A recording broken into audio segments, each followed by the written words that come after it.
In the Gospel of Luke, we see that women have a pivotal role to play in the ministry of Jesus. Women are the first to know the coming Messiah, and they're the last to remain at his side on the cross, and they are the first to witness the resurrection.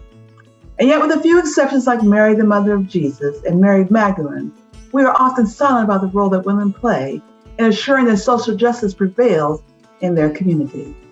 Women from communities of color share a kinship with these women because they too are often unnamed. We are often silent about their contributions to the ministry of Jesus and their vital contributions to their communities as well.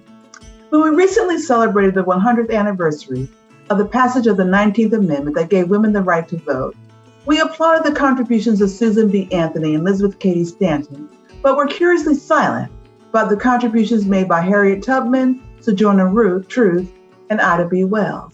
When we celebrated the 55th anniversary of the landmark Voting Rights of 1965, we were grateful for the contributions of Martin Luther King Jr. and John Lewis, but interestingly, were silent about the role that Fannie Lou Hamer and Dorothy Heights played. When we cry out for justice for George Floyd, Freddie Gray, and Michael Brown, we find ourselves having little to next to nothing to say about the deaths of Breonna Taylor, Sandra Bland, and Corinne Gaines.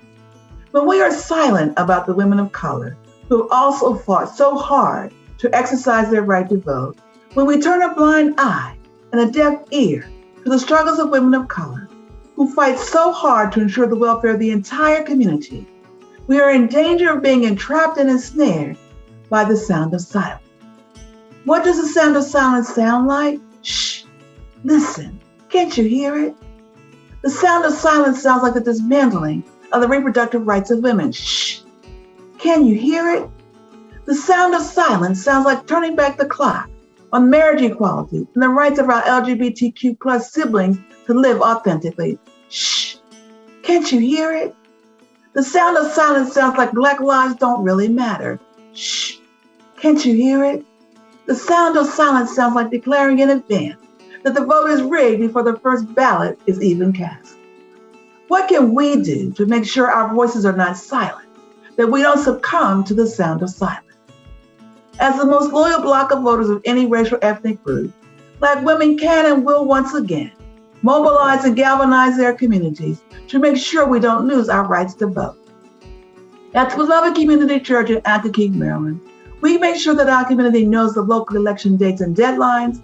We encourage 100% voter registration for eligible voters. We have people double check their voter registration status, and we provide information about voting early, mailing in voting, and volunteering at the polls. And we let them know that we refuse to be disenfranchised. We refuse to be silent, that we are watching them, we are holding them accountable. So, beloved, get out and vote and galvanize others to vote, whether by mail or in person. Get out and vote, whether you drop it in a mailing slot or stand in a line. And as you cast your ballot, refuse to participate in your own oppression. Refuse to be part of the sound of silence.